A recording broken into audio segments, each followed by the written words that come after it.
Welcome to Anujamani kitchen. இப்போ நான் mushroom pepper fry செய்ய போகிறேன். அதுக்கு 200 கிராம் மஷ்ரூம் எடுத்து கழுவி வச்சுருக்கேன்.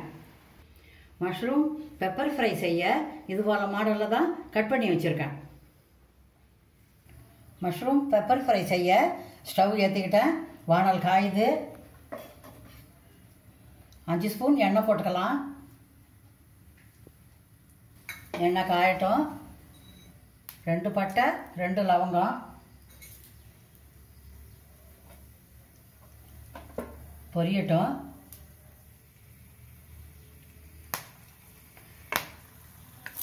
ரெண்டு வெங்காயம் பொடியாக நறுக்கி வச்சுருக்கேன், அதை சேர்த்துக்குவோம்.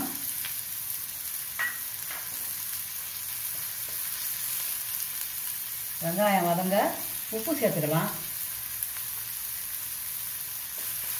உப்பு சேர்த்தா தான் சீக்கிரம் வதங்கும்.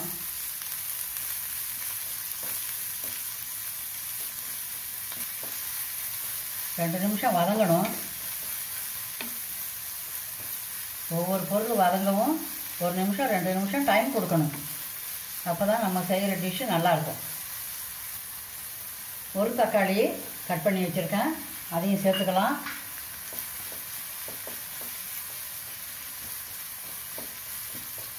அதுவும் வதங்கட்டும்.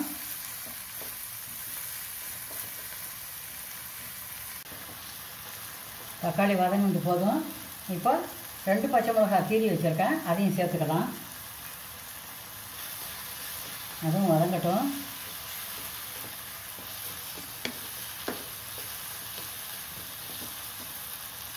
இப்போ கருவேப்பிலை சேர்த்துக்கிறேன்.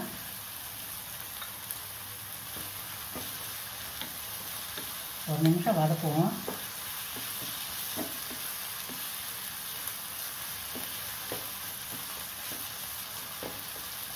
வதங்கிட்டு போதும்.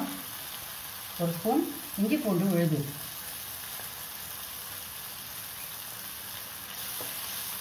இஞ்சி பூண்டு விழுது வதங்கும் போது நல்ல வாசனையாக இருக்குது. பச்சை வாசனை போகிற வரைக்கும் வதக்கணும்.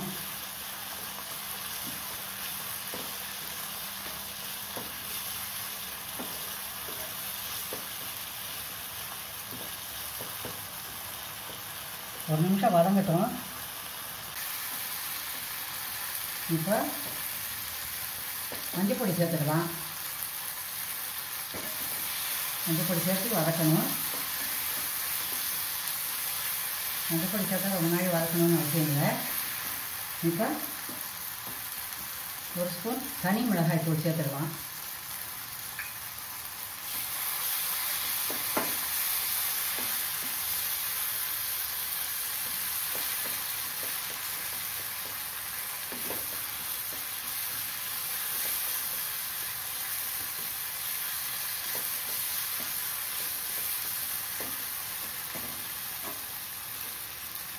இப்போ 1½ ஸ்பூன் மல்லித்தூள், அதையும் சேர்த்து வதக்கலாம்.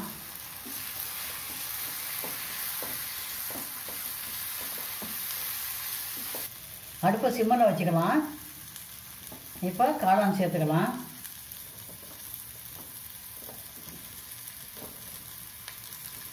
$200 கிராம் காளான் கழுவி சுத்தம் பண்ணி இது போல் கட் பண்ணி வச்சுருக்கு.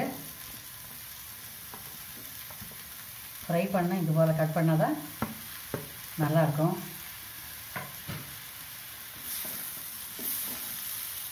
அடுப்பை சிம்மில் வச்சுருக்கேன்.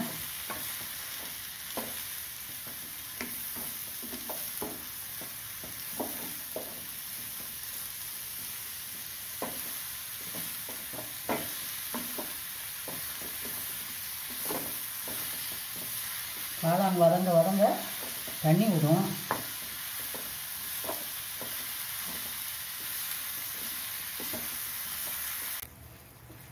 நம்ம தண்ணியே விடலை. தண்ணி கொடுத்து பாருங்கள். காளான் சின்ன தீயில் வச்சு தான் தண்ணி இழுக்கிற வரைக்கும் நிதானமாக வதக்கணும். அப்போ தான் நல்லா ஃப்ரை ஆகி சூப்பராக வரும். எண்ணெய் பிரிஞ்சு வருது பாருங்கள். நல்லா வெந்து வருது, பிரிஞ்சு வருது. வாசனை கமகமன்னு இருக்குது. சின்ன தீயில் வச்சு தான் இதை கிளறணும். இப்போ மிளகுத்தூள் போட்டுக்கலாம். 1 ஸ்பூன் மிளகுத்தூள். அதிக காரம் தேவையில்லை. காரம் அதிகமாக வேணும்னா நீங்கள் கொஞ்சம் கூட போட்டுக்கலாம். குழந்தைங்க சாப்பிட்றதா இருந்தால் மிளகு குறைச்சி போட்டுக்கலாம். இன்னும் கொஞ்சம் தண்ணி சுண்டட்டோன்னு எடுத்துடலாம். நல்லா வதங்கட்டும், தண்ணி சுண்டி வரட்டும். சின்ன தீயிலேயே தான் வச்சு கிளறி விடணும். உப்பு காரம் சரியாக இருக்குது. இப்போ மல்லித்தழை தூவிக்கலாம்.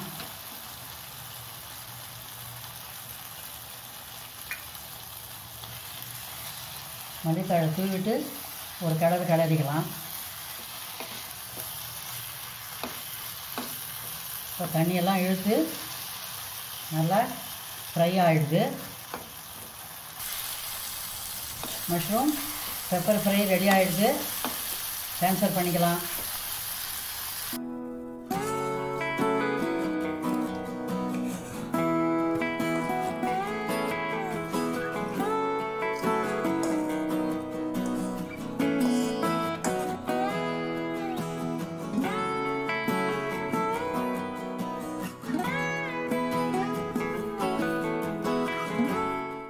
மஷ்ரூம் பெப்பர் ஃப்ரை ரெடி ஆயிடுது.